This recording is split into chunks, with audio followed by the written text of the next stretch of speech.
कुम्हार के हाथ अंजलि, एक कुम्हार जिसके हाथों में जादू था, अपने शांत चाक के सामने बैठी थी।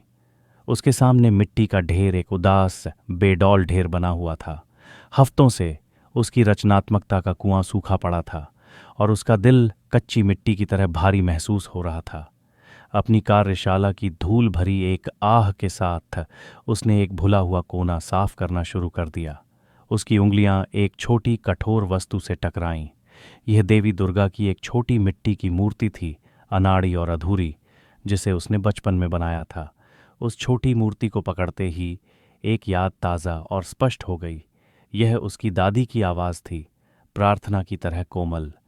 देवी की सबसे बड़ी ताकत मेरी बच्ची, उन्होंने कहा था, उनकी 10 भुजाओं में नहीं, बल्कि उस साहस में है जो वह तुम्हारे अपने दिल में पैदा करती हैं। उसके भीतर एक छोटी सी चिंगारी जल उठी। उसने अपने हाथों से अधूरी मूर्ति को देखा। वह इसे पूरा करेगी, प्रशंसा के लिए नहीं, बेचने के लिए नहीं, बल्कि एक ऐसे दिल से, एक भेंट के रूप में जो बोलना भूल गया था। जैसे ही उसके हाथ काम करने लगे, वे एक भूली हुई लय में चलने लगे। वह पूर्णता के बारे में नहीं सोच रही थी, केवल अपने स्पर्श के नीचे मिट्टी के जीवन में आने की भावना के बारे में सोच रही थी। वह सिर्फ मिट्टी को नहीं, बल्कि अपनी खामोश प्रार्थना को आकार दे रही थी। जब उसने काम पूरा कर लिया तो मूर्ति उत्तम नहीं थी। यह देहाती और सरल थी, लेकिन इसमें एक ऐसा प्यार धड़कता था जिसे उसके अधिक परिष्कृत कामों ने कभी नहीं जाना था। कोमल स्पर्श से उसने इसे गेंदे और सूर्यास्त के रंगों में रंग दिया। उसने एक ऊंची शेल्फ पर एक विशेष स्थान साफ किया, एक साफ लाल कपड़े का टुकड़ा बिछाया। उसने छोटी दुर्गा को वहां रखा और एक मिट्टी का दीपक जलाया।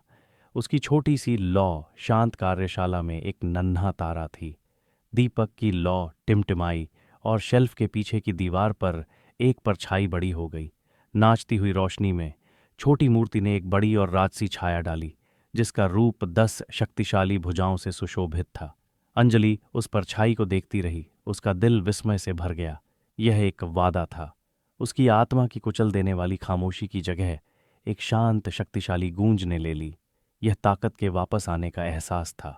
अगली सुबह कार्यशाला में सूरज की रोशनी भर गई। अंजलि अपने चाक पर थी और उसके हाथ उड़ रहे थे, मिट्टी को उस खुशी और आत्मविश्वास के साथ आकार दे रहे थे जो इतने लंबे समय से खो गया था।